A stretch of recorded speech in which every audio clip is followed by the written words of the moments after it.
Look what we found, a real live Easter bunny ready to bring you your chocolates on Easter morning. Hello, you're very cute. Yes, you are. But is that all Easter is about? Is it just bunnies and chicks and chocolate? I mean, don't get me wrong, I do love a good bit of chocolate, but surely there's got to be something more to it than that. Have you ever read The Lion, the Witch and the Wardrobe? It's a great story and one of the favourites in our house. Let me tell you all about it. Actually, let Caris tell you about it. Bye-bye, Easter Bunny. Bye. Oh, he's so sweet. 4 children discovered a magical land called Narnia through a wardrobe.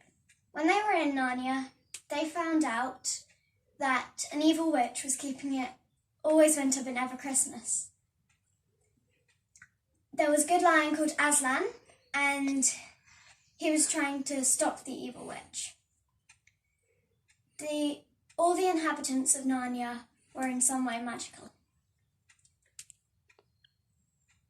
The evil witch called herself the Queen of Narnia. Now you see, Aslan was the real king of Narnia, just like Jesus is the real king of our world.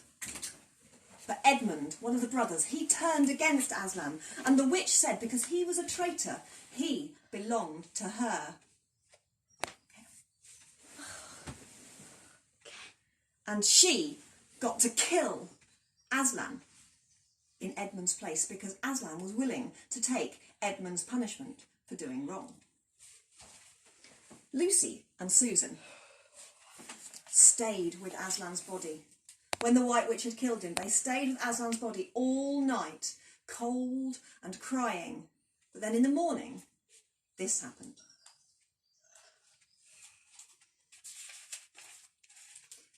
The rising of the sun made everything look so different. All the colours and the shadows were changed, so much that for a moment they didn't notice the important thing. But then they did. The stone table was broken in two by a crack that ran down it from end to end, and there was no Aslan. Oh, cried the girls, rushing back to the table. It's too bad, sobbed Lucy. They might have left the body alone. Who's done it? Cried Susan. What does it mean? Is it more magic?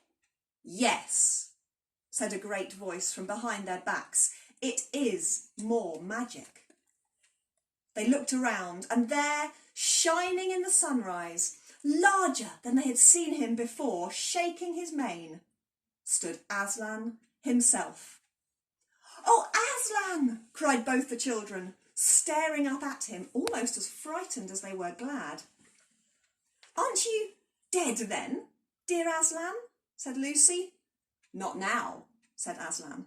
You're not asked Susan in a shaky voice. She couldn't bring herself to say the word ghost. Aslan stooped his golden head and licked her forehead. The warmth of his breath and a rich sort of smell that seemed to hang around her hair, his hair, came around all over her. Do I look it? He said. Oh, you're real! Oh, Aslan! Cried Lucy, and both girls flung themselves upon him and covered him with kisses. But what does it all mean? Asked Susan when they were somewhat calmer. It means, said Aslan, that although the witch knew the deep magic, there is a magic deeper still which she did not know. Her knowledge only goes back to the dawn of time, but if she could have looked a little further back into the stillness and the darkness before time dawned, she would have known there was a different incantation. And she would have known that when a willing victim who had committed no treachery was killed in a traitor's stead, the table would crack and death itself would start working backwards. So The Lion, the Witch and the Wardrobe, it's a story to sum up the story of Jesus and how Jesus took our punishment for the things that we do wrong, just like Aslan took Edmund's punishment.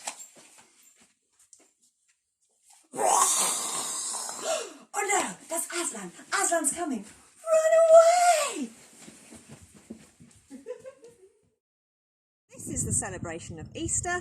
Jesus, who had been dead, was alive again and is still alive, and nothing can change that. Not viruses, not being shut into our own homes. Easter still carries on, and Jesus is still alive. And everywhere we look around us at the moment, we see signs of spring, of new life, and that is why we eat chocolate eggs, and that is why we have Easter bunnies, because it's all signs of new life, and Jesus is alive. Happy Easter!